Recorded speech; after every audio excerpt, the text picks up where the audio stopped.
Oh, ini dengan Reski ya? Iya Pak, saya Rizky. Bagaimana kabarnya hari ini? Alhamdulillah sehat Pak.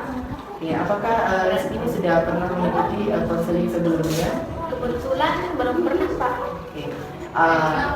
Sebelum melakukan konseling ini, kita berdoa terlebih dahulu ya. Berdoa, Bapak berdoa dimulai. Berdoa sekali. Bagaimana perasaan Reski pada saat ini yang oleh Bapak untuk datang ke ruangan ini? Kalau boleh jujur, sebenarnya saya sedikit takut Pak. Takut kenapa? Teman-teman kamu yang lain juga sering ngobrol dengan Bapak, Pak. Iya sih Pak, tapi Mengapa harus takut? Kamu tidak perlu takut dan tidak perlu ragu untuk berkonsultasi di sini.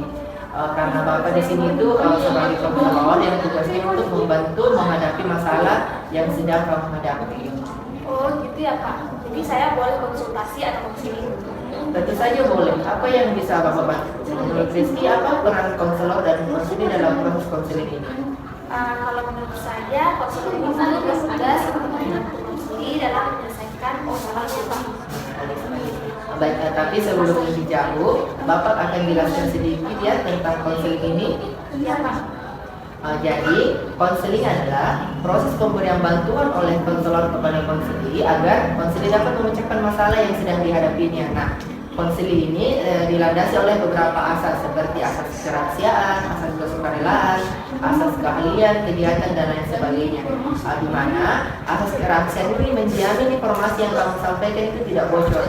Yang artinya hanya antara kamu dan Bapak saja yang tahu. Kemudian ada asas kesukarelaan, artinya kamu mengikuti kegiatan ini dengan sukarela atau tanpa ada paksaan dari pihak manapun.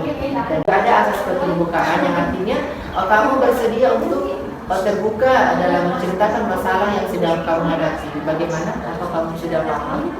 Oh gitu ya Pak, saya sudah paham. Oke. Sebelum kita membahas permasalahan yang sedang dihadapi, alangkah baiknya kita membuat kesepakatan waktu terlebih dahulu. Menurut kamu, apakah 30 menit sudah cukup untuk proses konseling kita? Saya rasa sudah cukup Pak.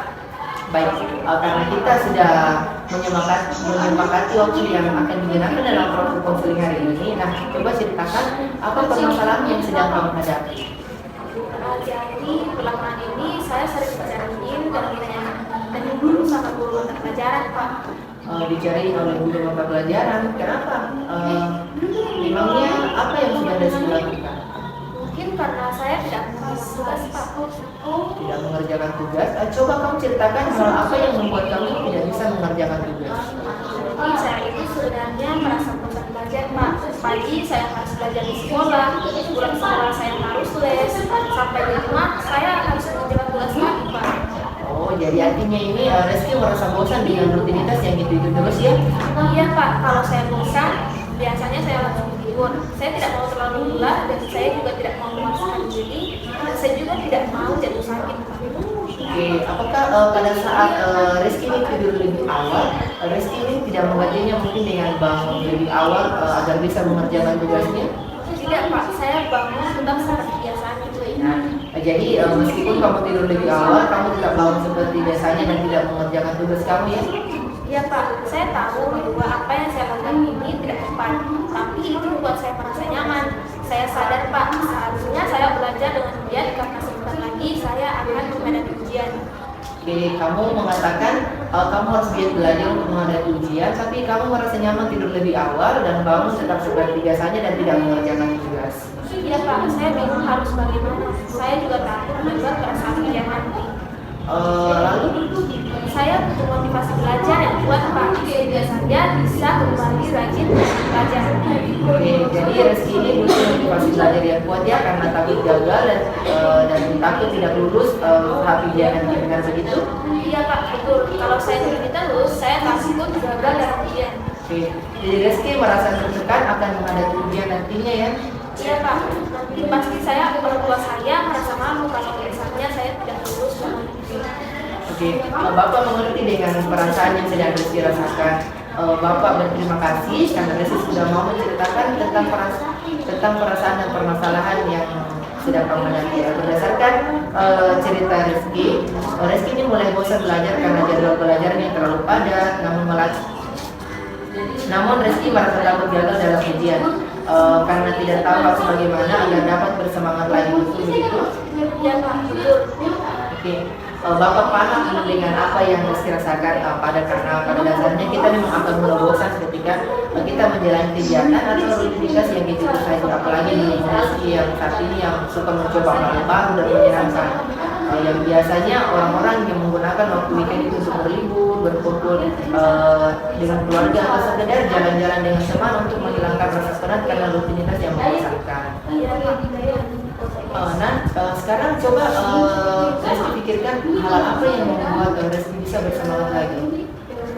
Saya suka membaca buku, mendengarkan musik, berjalan bersama teman, dan juga film. Nah, sekarang Rizky sudah mengetahui hal apa yang bisa membuat Rizky bersemangat. Jadi apa rencana Rizky untuk menghilangkan kebosanan dalam belajar?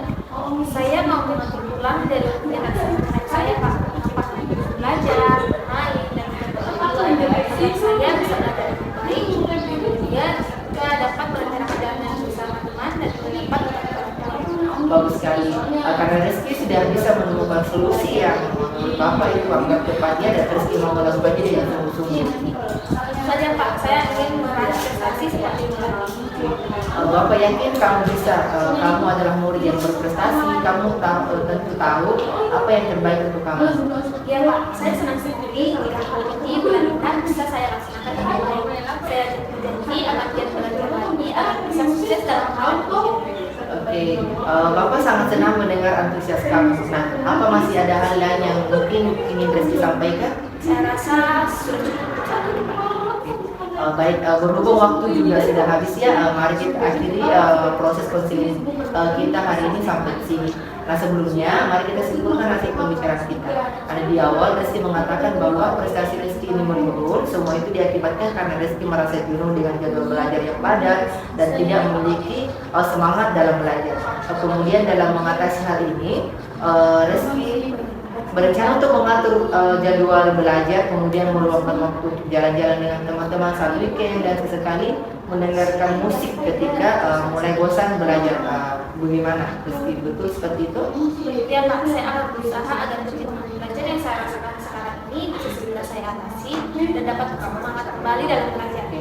Bapak senang sekali mendengarnya. Bagaimana perasaan Rizky sekarang? Saya merasa jauh lebih lega Pak karena sudah mendapat solusi dan sudah tahu apa yang harus saya lakukan. Oke, kira-kira apa yang akan kamu lakukan setelah konseling hari ini berakhir? Saya akan memulainya dengan mengatur pulang jadwal belajar, meluangkan waktu jalan-jalan saat weekend, dan bosan dengan aktivitas harian, dan juga sesekali mendengarkan musik saat mulai bosan belajar. Bagus sekali. Semoga hal tersebut betul-betul bisa kamu lakukan dengan sungguh-sungguh ya. Nah, kalau begitu sesi konseling ini dapat kita akhiri dan Rizky jangan sungkan lagi untuk menghubungi Bapak jika memiliki kesulitan. Ya Pak, terima kasih banyak atas apa yang telah Bapak lakukan. Saya sudah tahu apa yang harus saya lakukan. Kalau begitu, saya permisi kembali ke kelas Pak. Assalamualaikum. Waalaikumsalam.